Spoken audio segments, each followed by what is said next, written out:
When her friend Hitomi tells Sayaka that she plans on confessing to her crush, that same boy Sayaka made her wish for, she does nothing. Sayaka immediately believes, without any proof, that he would never want a girl like her, who's broken, with no soul. Which I, for one, know a lot of autistic people who felt growing up that they were unworthy of friendship or love, just because of who they are, something they can't change. But she also refuses to imagine a what-if scenario. What if she told him? Sure, it might have gone poorly, but it also could have gone well, but we'll never know.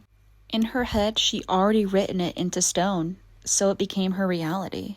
For myself, when I decide something, or if I'm told something is to be done a certain way, it becomes the only answer. And because of that black and white thinking, it is very, very, very difficult to bend. And when Sayaka, or I, am faced with that reality, she completely loses it. Sayaka lashes out at her safe person, Madoka, and then she goes on the subway, in my opinion, to look for someone to take her anger out on. Something I've been way too familiar with growing up.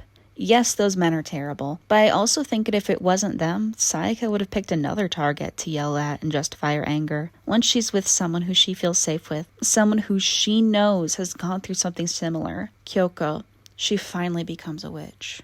It's kind of similar for those of us who have lower support needs. We tend to be able to somewhat keep ourselves together. Yes, we may shut down, but at least for myself, I won't experience a full meltdown until I'm home or with a safe person. I also find the transformation of magical girls into witches similar to meltdowns. They're surrounded by motifs of their wish, which I guess can be seen as a special interest in a way. When I experience a meltdown, it's a very similar rageful and violent experience. I feel trapped in my own body and I can't escape it. Physical aggression and self-harm is common during meltdowns, witches are trying to kill and destroy things, so that checks out. Witches also look like natural disasters or crimes to the outside world, and only magical girls know what's really occurring. Similar to how those with autism or know someone with autism know what a meltdown is and understand that it's not someone acting crazy, quote unquote.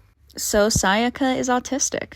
Who are your autistic headcanons? I'm currently working on a graphic novel, Limbo Creek, featuring an autistic character. Limbo Creek is a story about two girls who must choose between a wonderful but fake fantasy or live in a sometimes depressing but true reality. Thank you for listening, and never forget that you matter, and one day everything will be okay.